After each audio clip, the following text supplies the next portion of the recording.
जय माता दी। आइए आज जानते हैं साल 2026 में चैत्र नवरात्रि कब से शुरू और कब समाप्त होगी और कलश स्थापना का शुभ मुहूर्त क्या रहेगा।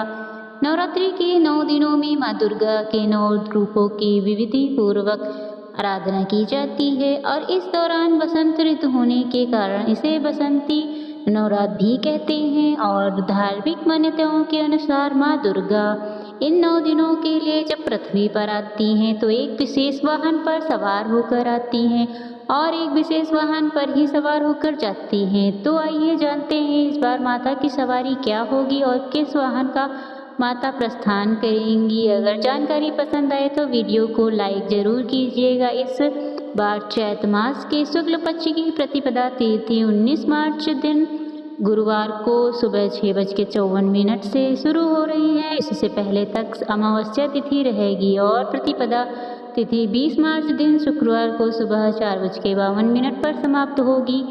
ऐसे में इस चैत्र नवरात्रि 19 मार्च दिन गुरुवार से प्रारंभ होगी और नवरात्रि समापन 27 मार्च शुक्रवार को महानवमी के दिन होगा। मान्यताओं के अनुसार अगर गुरुवार या शुक्रवार को नवरात्रि प्रारंभ होने वाली होती है तो उसका अर्थ है कि माँ डोली यानी पालकी पर सवार होकर रहती हैं, जिसे सामान्यतः बहुत ज़्यादा शुभ नहीं माना जाता क्योंकि वह अस्थिरता और चुनौतियों का संकेत होती है।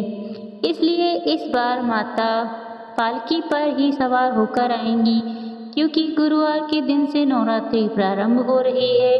गुरुवार के दिन महानवमी है।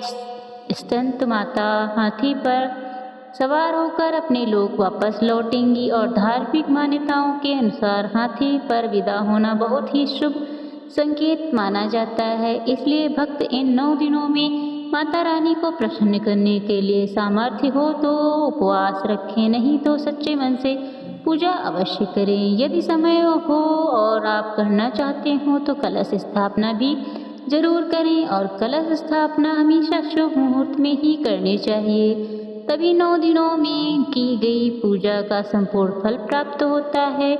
और इस बार नवरात्रि में 19 मार्च गुरुवार को कलश स्थापना का शुभ मुहूर्त जो कि पहला मुहूर्त होगा सुबह 6:54 से 7:43 तक।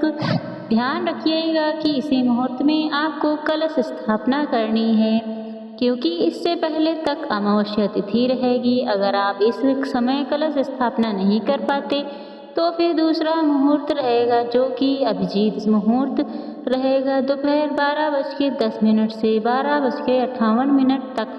अभिजीत मुहूर्त में कलश स्थापना करना बहुत ही शुभ माना जाता है।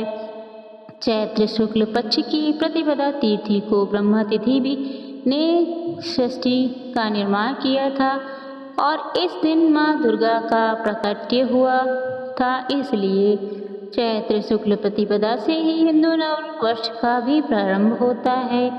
तो आप सभी को हिंदू नववर्ष की और चैत्र नवरात्रि की भी बहुत बहुत शुभकामनाएं। नवरात्रि के 9 दिनों में माँ भगवती के इन 9 रूपों की क्रमशः पूजा की जाती है, जिससे माँ शैलपुत्री, माँ ब्रह्मचारिणी, माँ चंद्रघंटा, माँ कुष्मांडा, माँ स्कंद माता, माँ कात्यायनी और माँ कालरात्रि, माँ महागौरी और माँ सिद्धिदात्री की आराधना की जाती है। और इन 9 दिनों में माँ को 9 अलग अलग विशेष प्रकार के भोग अर्पित किए जाते हैं। आपके लिए यह नवरात्रि बहुत ही शुभ हो। अगर आपको वीडियो पसंद आई हो तो वीडियो को लाइक करिएगा और चैनल को सब्सक्राइब करिएगा। धन्यवाद।